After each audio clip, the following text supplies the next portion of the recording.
a LitHub Radio podcast. Hello, listeners. Just last week, we had Sarah Kehlani-Gu with us on the show, and she has written a new memoir called Kuleana, a story of family, land, and legacy in old Hawaii. And for those of you who listened, you heard that I grew up with Sarah, and I've been following the journey of this book for over a decade. And so I'm really happy for her, proud of her, and therefore I want to invite any of you who are local to the Bay Area to come see Sarah at Manny's this week in San Francisco on Thursday night at 6 o'clock. That is Thursday, June 26th. I'll be there. Grant will be there. Sarah is going to be in conversation with hula legend Patrick Makuakani, and it's going to be a fascinating night. If you have ever been to Hawaii, if you have ties to Hawaii, if you want to go to Hawaii, come see what this is all about. Kuleana is a really inspiring book about tending to your purpose in addition to being about Hawaii, and all writers can get behind this idea about tending to your purpose for sure. So we'd love to see you there. Manny's is on 16th Street in San Francisco. You can look up the event online, Thursday, 6 p.m. Hope to see you there. Hello, photographers, illustrators, image makers, and visual artists. I'm Grant Faulkner, and I'm a serious hobbyist photographer in addition to being a writer. And the wonderful thing about being a photographer and a writer is that I think the two complement each other really well. You know, our scenes and our stories are often captured in the decisive moment with quotes around it, because that's a moment of poetic beauty, as the famous French photographer Bresson put it. And I want my writing to capture the decisive moments as well, you know, to tell a bigger story through simple dramatic moments. And I'm here with my Memoir Nation co-host, Brooke Warner. And Brooke, I'm excited about today's guest, Jennifer Croft, because her memoir, Homesick, is written around decisive moments, you might say. And she includes Polaroid snapshots throughout the book. So the reading experience is an interesting mix of text and visuals. And that style really resonates with me, both as a photographer who's interested in the interplay between text and image, but also because I have a book coming out in January, which is called Something Out There in the Distance, which is part photo book and part story. And it includes 30 or so very striking Southwestern road trip photos by my friend Gail Butensky. And then I wrote a story to each photo. So all the stories are linked together into a longer story as well. And I've been calling it a flash novel because it's only 6,000 or 7,000 words, I think, but it has the feel of something bigger because of the photos, and it's kind of cinematic as well because of the photos. So the story, I feel like the story part of it's almost like a voiceover.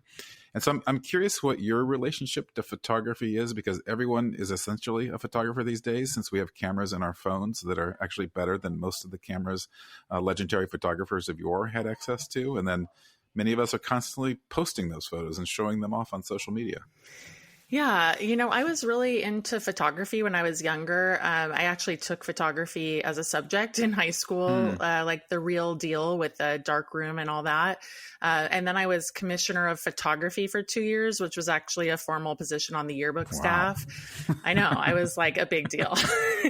I've never been a commissioner. Well, so it was a big part of my youth. I had a lot of really nice cameras for years, and I did a lot of photography, you know, and even development of film in darkroom classes that I took in my 20s. And then at some point, it just all fell off a cliff. And honestly, Grant, I hadn't thought about it until just today when I was thinking about this episode, that did definitely coincide more or less with me getting my first smartphone. Mm-hmm. And so it's interesting that it changed my relationship to photography, but in good and bad ways, honestly, because I love being able to snap anything. I like having the memories. I like having photos in my phone, but I do miss photography. And I think writing in some ways also took the place of photography for me. But going back to your book, Something Out There in the Distance, congratulations. It's such a wonderful concept. And it's super cool that you built the book around your friend's photos, kind of like the photos were photo prompts. Mm-hmm. And I'm curious, did you build a narrative around random photos, or how did that work? Yeah, kind of, you know, and the photos really did function as prompts. And I think it was important that they were Gail's photos and not more, because then they had, I don't know, I was writing to the mystery, the secrets that were in her photos, I guess. And it was really interesting to me to write to the photos as prompts, because I usually don't write to prompts of any kind. But I have to say, it was just a marvelous way to write a book. And to the point that I now only want to write stories to photos. You know, it was just so much fun, and it took a lot of the angst out of writing, to tell you the truth. And the randomness of the photos made the creative process so different, because the photos almost existed like a type of outline. Each photo sparked a thought or story, and I'd write it while thinking how it built the story from the previous photo. So I didn't outline the story or anything. It was kind of like a game. I essentially picked photos as if I was picking cards out of a card deck, and then just wrote a story. And I don't know if my own interest in photography played a role in this or not. I think I like you actually gave up lugging all my big cameras around when the iPhone came around, and I let my photography drop off, or the serious part of it. But the whole genesis of my photography interest, I haven't talked about this too much, or I don't think I've talked about it at all in this podcast, but I was afflicted with this very severe case of carpal tunnel and repetitive stress injury throughout most of my 30s, and I couldn't really write. So I began to look for other art forms to take the place of writing, which was actually very tough. And I ended up taking photography classes and getting really into it. And I wanted to be a commissioner of photography, but they wouldn't let me. But anyway, sorry. I just love that title, commissioner. But I think my attraction to it was because it's like being a writer. I was a silent witness to things as a photographer. I could kind of stand in the background and observe. And that's basically how I like to be in the world. But I also like the storytelling powers of a photograph. And that's why we feature a monthly photo prompt on 100 Word Story, my lit mag. It's like precise, decisive moment. Every photo holds, many stories. So I actually like photos as prompts better than anything else. But this is my realization with this episode today, we often don't see text and image woven together in a significant way in memoirs and novels. And I did a few Google searches on this, and it was surprising how few photo story books there are. And so I'm interested to know if you have any favorite books or know of any that weave together image and text in a meaningful way. And so just to be clear, I'm also not talking about graphic novels here. Mm-hmm. Yeah, definitely. Well, I think historically there's been a real resistance from publishers of memoir to include images. And that's one reason is because images can be intrusive to storytelling. Mm-hmm. Even true stories, people like to imagine and not necessarily be drawn into what people look like or how things looked. I mean, that varies, of course. And also a lot of memoirists themselves are not very discerning about what kinds of images should be in their memoirs. I've had a lot of very hard conversations with authors about that. In fact, just the images are not good quality, or, they're not of interest to the average reader. So those are some of the reasons why you might not see so many of them. That said, I also think they're coming into style right now, and they have been around for, in all kinds of ways. But Patti Smith's M Train was one that came to mind for sure. I mean, all of her photos, and just like our guest today, Jenny Croft, Patti shot all of her images in that book with a Polaroid. They're artistic, they're haunting, they're truly additive, very cool. And then recently I was struck by the photos in Ingrid Rojas Contreras's book, The Man Who Could Move Clouds, lots of family photos. And they definitely add to the story, in part because this is like a legacy book about 3 generations of curanderos, which means healers in Spanish. And so I really loved the way the interplay of the images sort of gave you this sense of the fact that the book takes place in Colombia, or she's Colombian, although much of it takes place here in the States too. But I think these are reasons for having photos. And of course, there are countless others, many that I've worked on over the years too, both at Seal Press and She Writes Press. But I do think that, when you're considering whether to put images in your book, you want to think about whether they're artistic, because the thing that I don't like is, and discourage authors from, is having something that ends up feeling like a scrapbook that your reader is having to wade through. Yeah, that's a really good distinction, I think. And I'm thinking back with my own history with novels in particular. And the first time I encountered image and story in a meaningful way, it was in W.G. Sebald's works, novels like Austerlitz and The Rings of Saturn. They both of those novels incorporate found photographs and postcards and historical images that, blur the line between fiction and documentary. And they just like you use the word haunting, they create a kind of haunting meditation on memory and history. And then there's a novel by Peter Rock that I just discovered. And Peter is a creative writing professor at Reed College, and he collaborated on a novel titled Spells with 5 photographers. And it's cool because he initiated the project while working as a museum security guard and staring at these photos. And then he worked with the photographers to write a series of stories inspired by them, similar to my book, I think. But my favorite books that combine photos and story might be Sophie Call, who's a kind of almost a performance artist of story and photo. She's a French author and photographer, and her books are just gorgeous, sumptuous. But she also pushes the boundaries, even sometimes ethically. So in order to execute her project, which is called The Hotel, she was hired as a chambermaid at a hotel in Venice, where she then explored the writings and the objects of the hotel guests without them knowing about it, and then reproduced them in a book. And then in probably her most famous book, which is called Address Book, she actually took an address book she'd found on the street and she photocopied it and returned it to its owner. But then she decided to call some of the telephone numbers in the book and speak with the people about its owner. And then to the transcripts of these conversations, she then added photographs of this man's favorite activities. And so she kind of created a portrait of him by way of his acquaintances, which he was later very disturbed by. So, Brooke, I have a question for you as a publisher that kind of relates to what you've already said. But when I first wrote my photo book, I showed it to my agent, and she said that most publishers wouldn't want to publish it because of the expense. It's expensive to reproduce the images with any sort of true quality. So what's your take on a book that combines visuals with text in a significant way as a publisher? What are the expensive implications? Yeah, it just depends, because if you don't care all that much about the reproduction quality of the images, then you can print images on regular memoir paper and it's not more expensive. So it just means that you're dealing with the fact that that ink will bleed into the pages a little bit. They're not going to be crisp representations. And this can lead a lot of authors or publishers, for that matter, to consider photo inserts, which can add cost, of course. I don't think a lot of cost, and we do a lot of books with photo inserts. And sometimes you'll see where they'll print the whole book on a different paper stock.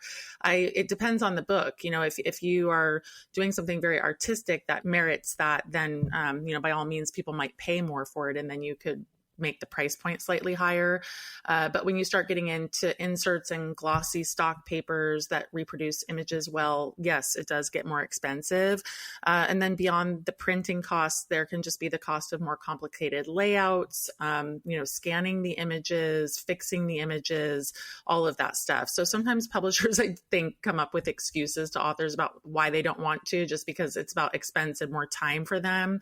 But obviously there are workarounds. And like I said, we have a lot of examples at She Writes of books that we just put photos into the text and tell the authors, they're just going to be there to kind of show something, but they're, certainly not meant to be these, beautiful, crisp representations. So I guess it just depends on your publisher. Yeah, so interesting. And I have to say, I've been very lucky because my publisher has wanted to make the book an object of art unto itself, and it really is. They put a lot of work into the design and the formatting, and they've even thought of the groundbreaking book Griffin and Sabine as a model. And for those of you who might not know Griffin and Sabine, it was a very unique book that came out with Chronicle Books in the late 80s, very unique for its time period especially. And it caught people's interest because it was a story told through a series of removable letters and postcards between the two main characters. So the reader uncovers the story by taking out each letter or card and reading it. And it was, very designed and eye-catching and just so different. So it got a lot of attention and turned into a trilogy. And my publisher, which is the University of New Mexico Press, decided actually not to give galleys to bookstores as is the custom, because they wanted to give them the finished book, because they want bookstores to see it as an art object, as something different, like Griffin and Sabine. And I just love that approach. I think we want something different as readers and consumers. So I'm very happy and feel very fortunate they're taking this approach. Yeah, that's really awesome and great to hear. And Griffin and Sabine is such a cool book. That's one of those books that you have to own. No ebook sales on that one. No.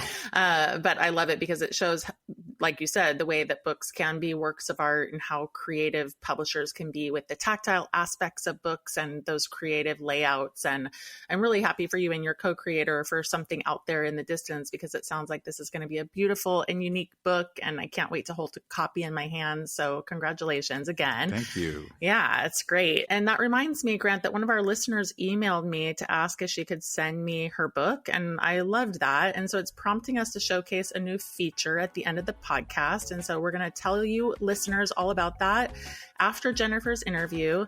So stay tuned for both of our breaks. See you soon.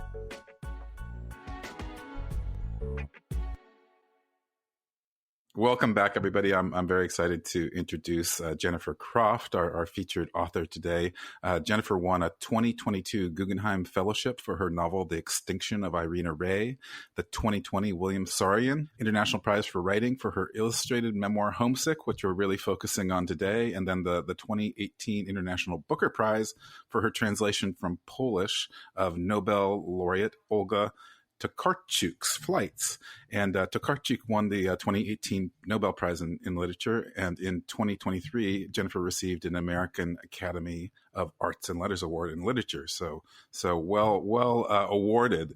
And additionally, Jennifer is a founding editor of the Buenos Aires Review and has published her own work and numerous translations in the New York Times, the Los Angeles Review of Books, Granta, Vice, N+1, Electric Literature, LitHub, Bomb, and many more. Welcome, Jennifer. Thank you so much for having me. Absolutely. I'm super fascinated by your memoir for a bunch of different reasons. And it was introduced to me as a story with photos. And that's one reason I'm very interested in it. But to start, I read that you actually wrote this initially as a novel, and then your editor thought it would work better as a memoir. But you kept a lot of fictional techniques, such as telling the story in the third person and naming yourself as Amy instead of your name, Jennifer, and then including different genres in the work, image and text and lines of poetry and prose passages. So I was wondering if you could tell us more about this, definitely very unique approach to writing a memoir. I've never heard anyone quite doing it like this. And then why you decided to tell it through a fictional lens in particular, and is it more autofiction than memoir? Ooh, that's a lot of questions. That's take a lot up of our questions. whole Sorry. time. No, I love it. I'll start by saying a little bit about how I had the idea for the book and how I originally wrote it. So I was living in Buenos Aires, Argentina at the time. I have been living there for a couple of years. And although I was already translating contemporary Polish literature, I also wanted to start working on contemporary Argentine literature. But as I did, I found that the books were very different from what I had been translating from Polish, in that they were frequently very intimate, very emotionally revealing, very appealing to me in that way, but much closer to what we would call autofiction than what I have been translating from Polish. And I felt that I would not be participating in the culture in the way that I wanted if I didn't respond to those authors' work with work of my own. Like, I didn't want to just translate them kind of coldly and leave the relationship at that. I wanted to actively participate in the discussion with something like my own story. But because everything that I was translating was called a novel or was called fiction, it never occurred to me to write a memoir. I sat down and I started writing this in Spanish for a very particular audience of Buenos Aires people. I was writing it in my unique, foreign, but also very localized version of Spanish.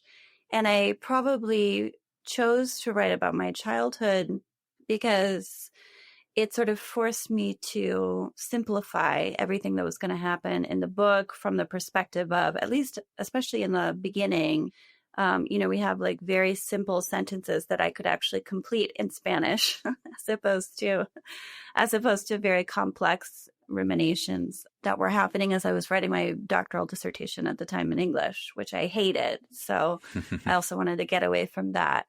But basically, it was a novel.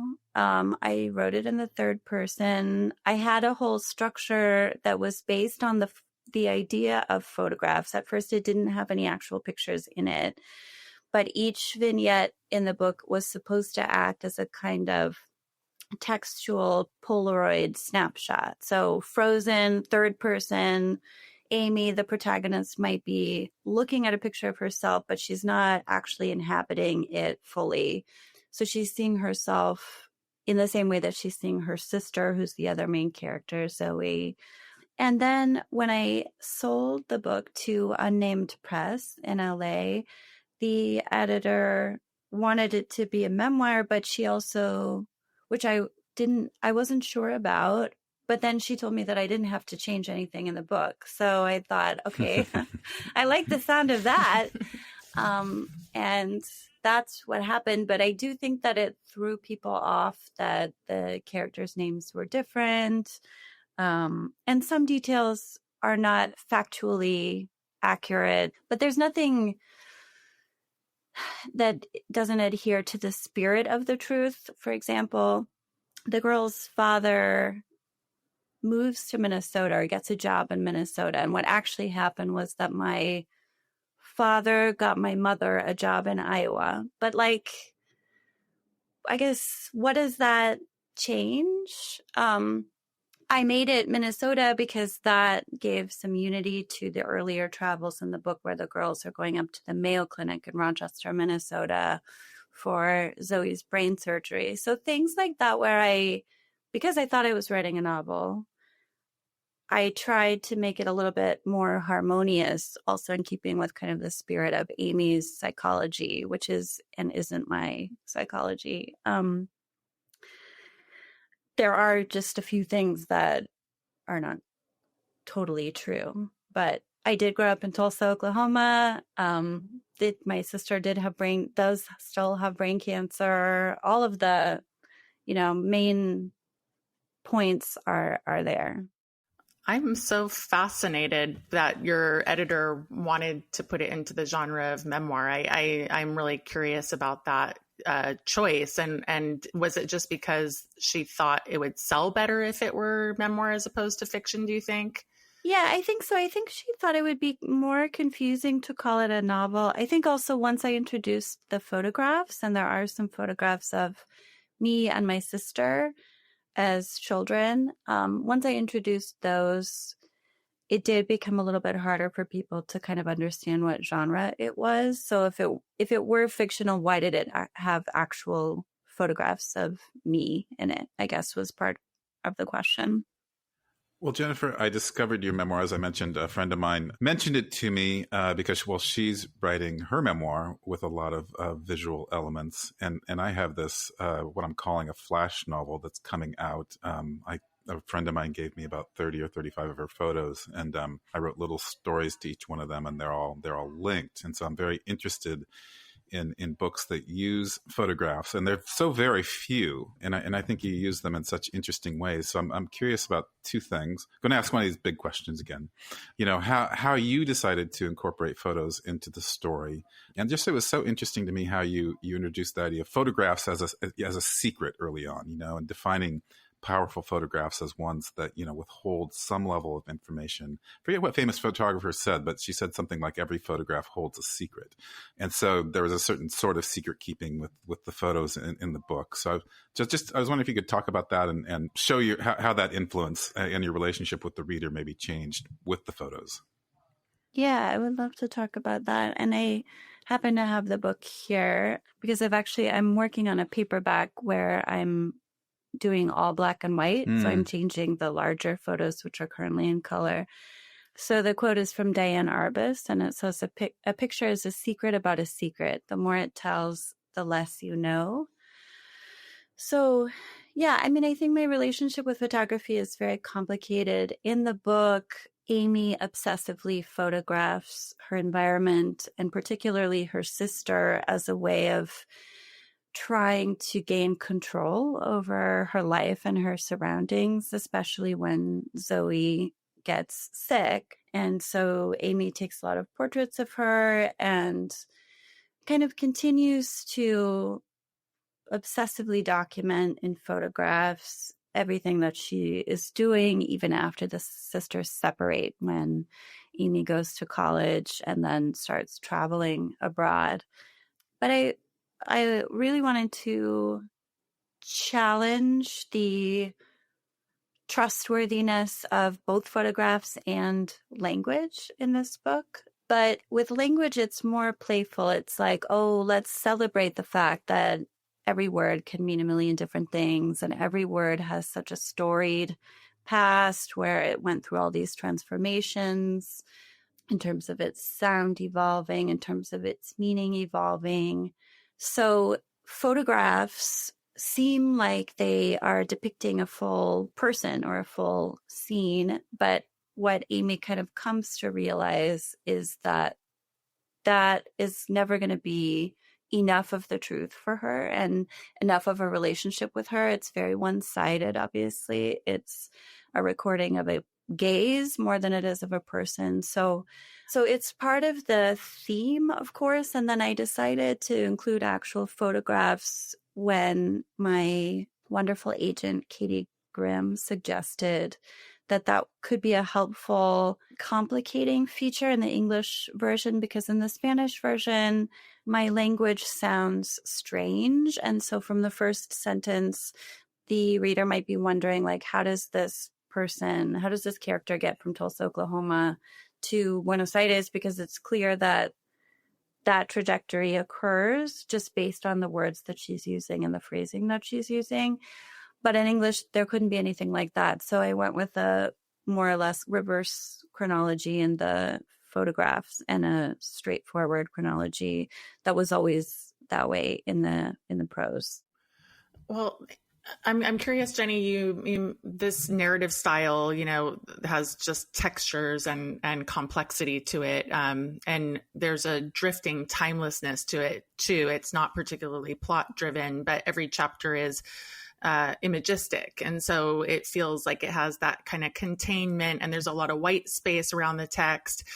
So I'm curious about how you thought of plot in this book, what role it played.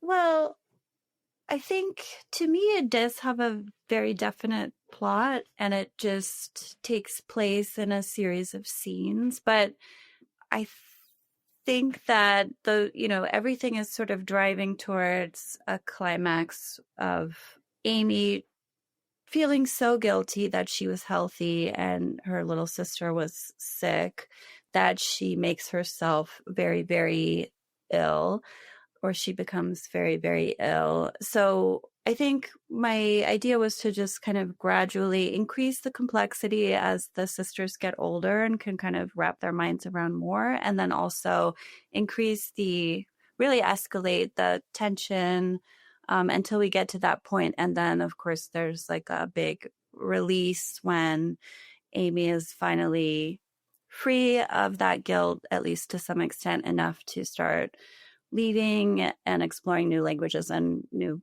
places and new visions. Jenny, I want to move into your role as translator a little bit. I think it's so fascinating how your occupation as a translator, interest in translation intersects with your writing. And this story includes brief interludes where words are defined. So the intersection of translation and expression is always present. And it takes on a playful characteristic sometimes, or a complicating factor, as you said. For example, underneath one photo of the apartment building in Paris where you lived, you say, dwell used to mean lead astray. And underneath a photo of shoes, you say how in ancient Greek, a scruple was a pebble in your shoe.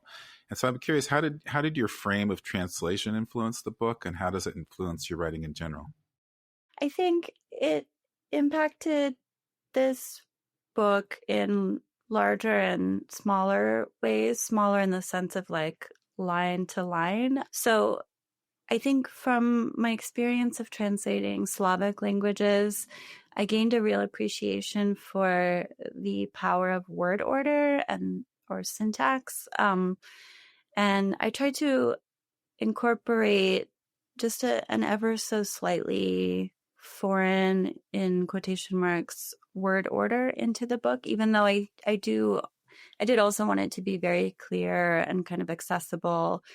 I wanted there to be a little bit of like a kind of playful alienation, if that makes sense. And then more importantly, I think all of my work is almost defined by the fluidity of language that I feel my career as a translator has made me appreciate. So a real respect for words, independent, almost lives, and as I said, the ways that they change and the ways that particular words can come to mean so much to us for seemingly very arbitrary reasons, and respecting those relationships, but also respecting that others don't have the same relationship with those words.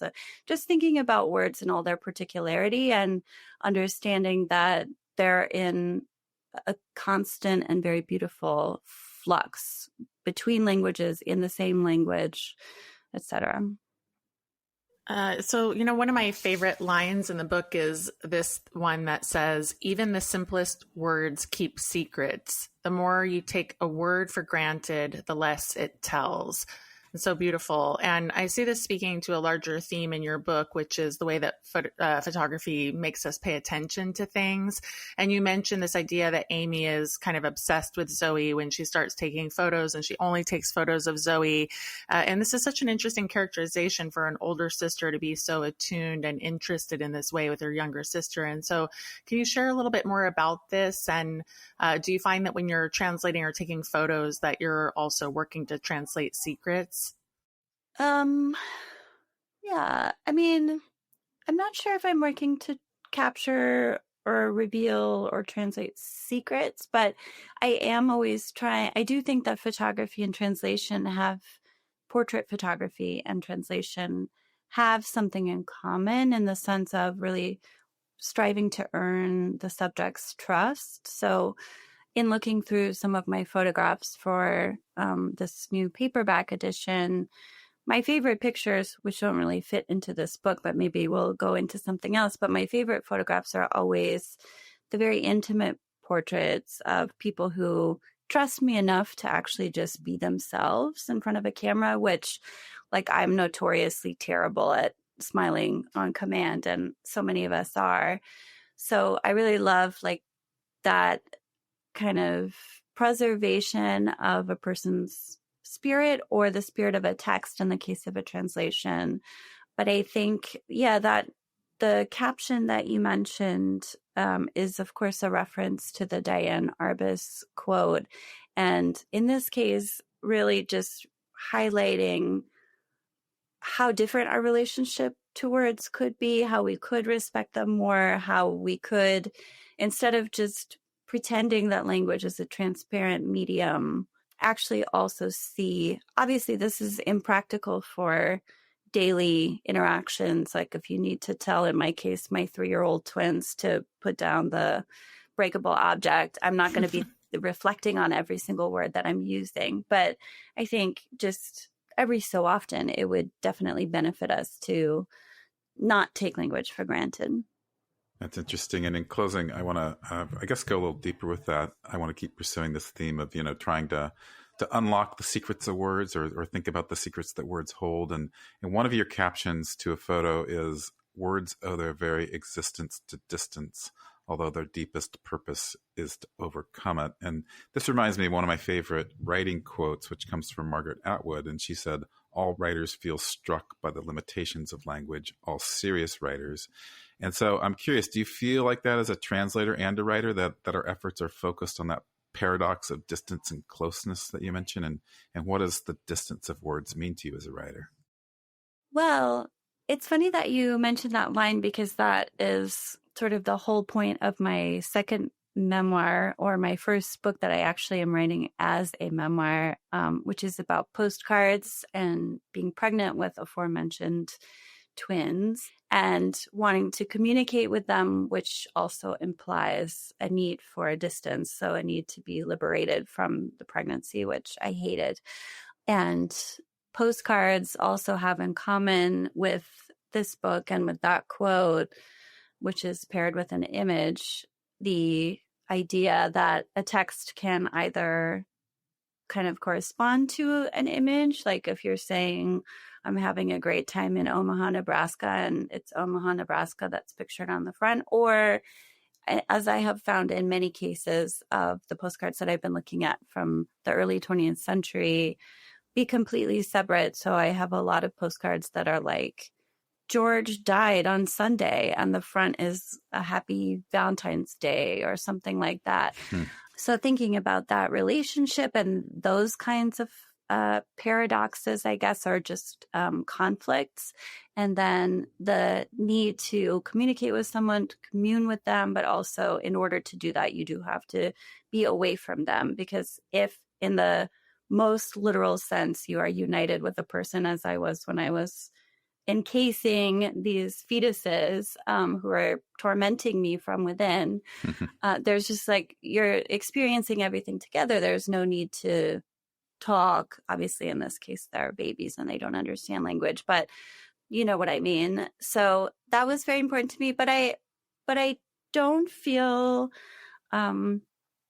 struck by the limitations of language. I feel always very, very excited by language, but I do think that working with images gives me an opportunity to work around what I think language cannot effectively tackle or convey. So things that maybe feel like they would be better expressed by silence can have a certain kind of image, a suggestive image or something there to kind of convey that sublime, for example, that can't be expressed in words. Mm-hmm. That's so wonderful. You give us so much to think about, Jenny. I love thinking about language with all these nuances, and especially silence as a communication tool as well with images. So thank you so much for joining us. Thank you for having me. Thank you, Jenny. Really appreciate it, and congrats. Thank you.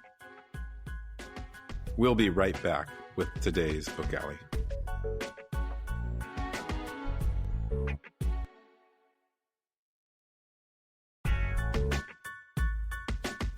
Well, I'm excited today to be doing our very first Book Alley, Grant. And since this is new and we only just announced it last week, that we are celebrating our listeners' books or the books of people that we encounter out in the world, we've got only just a number of emails. Thank you all for your enthusiasm and wanting to participate, and we hope that grows. And since no books have arrived in the mail just yet, today's shout out is going to an author that I met at a recent Bay Area Book Festival fundraiser. And this author's name is Grace Feuerwerger, who wrote a book called Winter Light, the Memoir of a Child of Holocaust Survivors. And the Kirkus review of the book called it profoundly inspiring and noted that the author's prose is specifically very poetically stirring, very lovely, and high praise right there from Kirkus, which can tend to be pretty grumpy sometimes. And Grant, I'm wondering if you would do the honors of telling us about the book. Yeah, Kirkus does have a grumpy heritage or personality, or it's known for that. But yeah, Winter Light is a poignant exploration of intergenerational trauma, personal resilience, and the pursuit of healing. It's about the author's upbringing in post-war Montreal as the daughter of Polish Holocaust survivors. And Grace's mother lost 2 brothers to the Holocaust, and she immigrates to Canada, extremely heartbroken and devastated in 1948. And the household was just naturally, steeped in grief and silence, and both of her parents were suffering from nightmares and emotional volatility. And Grace describes her home as poisonous, stifling, chaotic, and thunderously erratic, a place where she felt unseen and unacknowledged. And the book traces Grace's upbringing, with good friends and a passion for languages, and the memoir chronicles her journey toward self-actualization, which includes studying in institutions like McGill University, the Università per Straniera, and Perugia. Thank you for that language lesson book, which is where Amanda Knox actually studied for a mere few weeks before being accused of murdering, which is, just an aside. Amanda was on our podcast a few weeks ago. And then Cal in Berkeley. And Winter Light, it's a powerful book and testimony and part of a larger canon of work known as Holocaust literature, which is increasingly now written not by survivors themselves, but by their children and grandchildren. And Grace's candid examination of her strained family relationships, particularly with her mother, offer insights into that long-lasting impact of trauma on subsequent generations that I think we're all becoming more and more attuned to these days. Thank you for that summary, Grant, and congratulations to Grace Feuerwerger. I appreciate her courage to come up and introduce herself and hand me her book, which is, that's a good lesson in and of itself, because you never really know what is going to happen when you hand someone your book. And be brave, do it, see what happens. And we hope that this segment called Book Alley will keep us all attuned to the many stories that are out there that honor and celebrate such a wide range of human experience.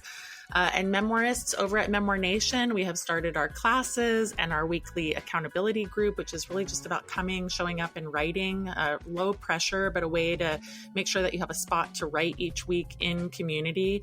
And we're going to keep adding and finding more and better ways to connect with you. We're excited, and we thank you for making our kickoff successful and fun, and we will see you next time.